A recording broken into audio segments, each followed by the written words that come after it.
برائے صلاۃ پر لوگوں کو آگاہ کرنا گناہ کبیرہ ہے۔ وہ تو ایک خفیہ معاملہ ہے اور ایک شر فساد کیا گیا ہے کہ بڑی نماز قضا کی گئی، اب چپکے سے ادا کر لے۔ علماء لکھتے ہیں کہ خاوند پڑھے تو بیوی کو پتہ نہ چلے، اور بیوی قضا کرتی رہے تو خاوند نہ جانے کہ یہ کیا کر رہی ہے، وہ سمجھے کہ یہ نفل پڑھ رہی ہے اور حقیقت میں وہ قضا کی نیت۔ اور ویسے بھی جن کے ذمہ قضا نمازیں باقی ہے ان کے لیے نفلوں سے بہتر ہے کہ وہ فرائض کی نیت کرے۔ 2 رکعت قضا کروڑوں رکعت نوافل سے بہتر ہے، کیونکہ ذمہ فارغ ہو جائے گا، سبکدوش ہو جائے گا، یہ شخص بہت بڑا فریضہ اس کے ذمہ ڈن ہے۔ اور اس کا طریقہ یہی ہے کہ آدمی یہی نیت کرے کہ میرے ذمہ جتنی فجر کی نمازیں باقی ہیں ان میں پہلی 2 رکعت فرض پڑھتا ہوں، سنتوں کی قضا تو نہیں ہوتی پھر وقت گزرنے کے بعد۔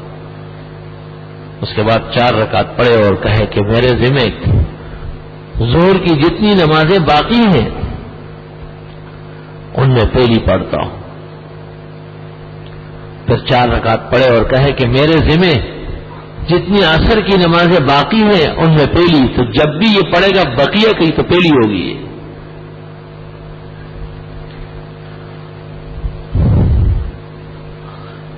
اور جب اسے اطمینان حاصل ہو جائے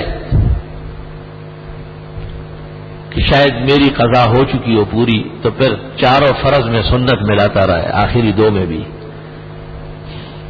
اور مغرب کے 3 کے بجائے 4 پڑھا کرے، 3 کے بعد بیٹھ کر پھر اٹھ جائے، ایک اور پڑھ لے اور اخیر میں سجدہ سہو کر لے۔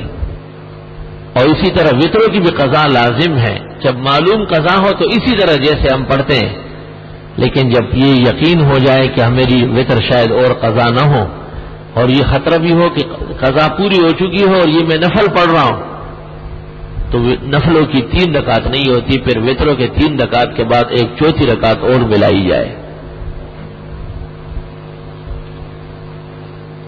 یہ کام کی باتیں ہیں اور امت کو سمجھنا چاہیے۔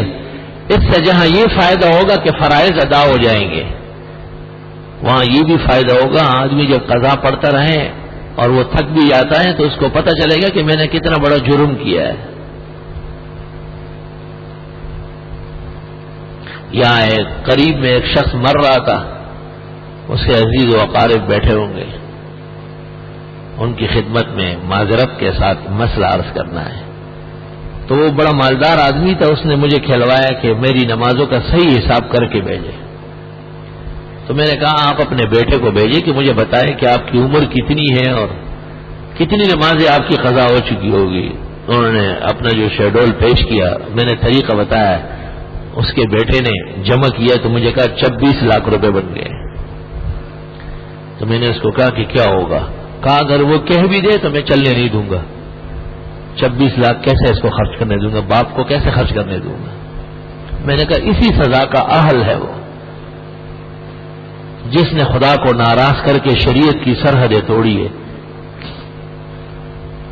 چنانچہ ان لوگوں نے اس پر عمل نہیں کرنے دیا، اپنے حساب سے کچھ کیا ہوگا تو ان سے ہو سکتا تھا، لیکن یہ کوئی خیرات نہیں ہے، کوئی نفلی صدقہ نہیں ہے کہ چلو 1500 نہ صحیح 200 صحیح، یہ تو طے شدہ نماز ہے۔ جتنا فدیہ آپ دیتے ہیں سرسایہ عید الفطر کا، جتنا آپ فطرانہ دیتے ہیں اتنا ایک نماز کا، اور وطر مستقل نماز حنفیہ کے نزدیک روزانہ 6 نمازوں کا دینا پڑے گا۔ اور پھر اس میں 3 طریقے ہیں۔ ایک طریقہ تو یہ کہ آدمی ہمت کر لے اور جس وقت سے نماز فرض ہوئی ہے اس وقت سے لے کے اب تک کے ہر سال کا پتہ چلا ہے کہ کتنا فطرانہ بنتا تھا۔ ظاہر ہے پہلے کبھی زمانے میں 1 روپے ہوتا تھا، پھر 2 ہو گئے، پھر 5 ہو گئے، پھر 10 ہو گئے، اب 30 تک پہنچ گیا، اور اس کا ذمہ دار وہ خود ہوگا۔ تو جس سال میں نماز قضا ہوئی ہے اس سال جو فطرانہ بنتا تھا اس کے فدیے کا حساب معتبر ہے، فقہ میں اجازت دی ہے۔ دوسرا طریقہ اس کا یہ ہے کہ جو موجودہ نرخ ہے جیسے اس سال کا سب کا یہ لگا لیا جائے، اور تیسرا طریقہ یہ ہے کہ حد اوسط نکال لیا جائے، جو اس سال کا تھا وہ مستثنا کر کے اور گزشتہ سال کا جو ہمیں یاد ہے، جو یاد نہیں ہے اس کا حد اوسط نکال لیا جائے، اور اس کے مطابق دے دیے جائے لیکن مفتابی پہلا قول و آخری قول ہے، حد اوسط کا قول مفتابی نہیں۔ فرض نمازیں قضا کر کے معمولی جرم نہیں ہے، اس لیے اسلام میں نماز چھوڑنے کا کوئی مسئلہ ہی نہیں لکھا ہوا ہے۔ کوئی ایک موقع اور محل ایسا نہیں ہے جس میں اجازت ہے کہ چلو آج نماز نہ پڑھے، یہ نہیں ہو سکتا۔ پانی نہیں ہے تو تیمم کر لو، پانی بھی نہیں ہے اور تیمم بھی نہیں ہے تو تشبع کر لو، نمازیوں کی جیسی نقل کر لیں، کرنی پڑے گی اب۔ اور کھڑے نہیں ہو سکتے تو بیٹھ کر پڑھو، اور بیٹھ نہیں سکتے تو لیٹ کر سر کے اشارے سے پڑھ لو، پڑھنی پڑے گی نماز۔ مقیم نہیں رہے، مسافر ہو گئے تو 4 فرض 2 پڑھ لو، مگر پڑھنی پڑے گی۔ وتر اور مغرب اپنی جگہ بحال ہے اور سنت مؤکدہ میں اختیار ہے، پڑھنا بہتر ہے، نہ پڑھنے کا حرج نہیں۔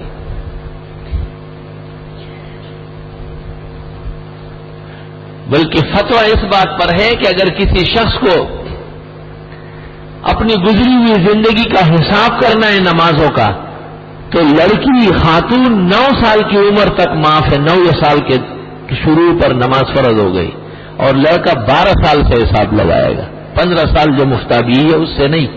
فتاوی شام کتاب المریض کے اخیر میں لکھا ہے۔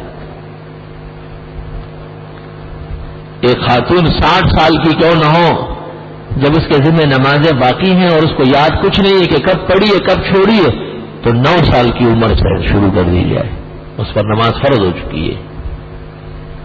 اور 12 سال کا لڑکا، کیونکہ لڑکیاں جلدی بالغ ہوتی ہے اور بڑی ہوتی ہے، لڑکے ان کے مقابلے میں سردے ہوتے ہیں۔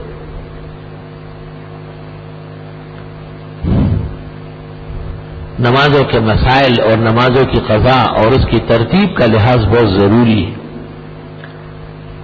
جن کو یاد ہے ان کے لیے لازمی ہے کہ پہلے فجر، پھر ظہر، پھر عصر، پھر مغرب، پھر عشاء، اس ترتیب سے چلتا جائے۔ جن کو یاد واد کچھ نہیں ہے، بھول بسر گئے، ان کو اجازت ہے کہ وہ جس طرح چاہے پڑھ لے، لیکن پھر بھی ترتیب ان کے درمیان میں مستحب ہے، تاکید بھی آئی ہے اس کی۔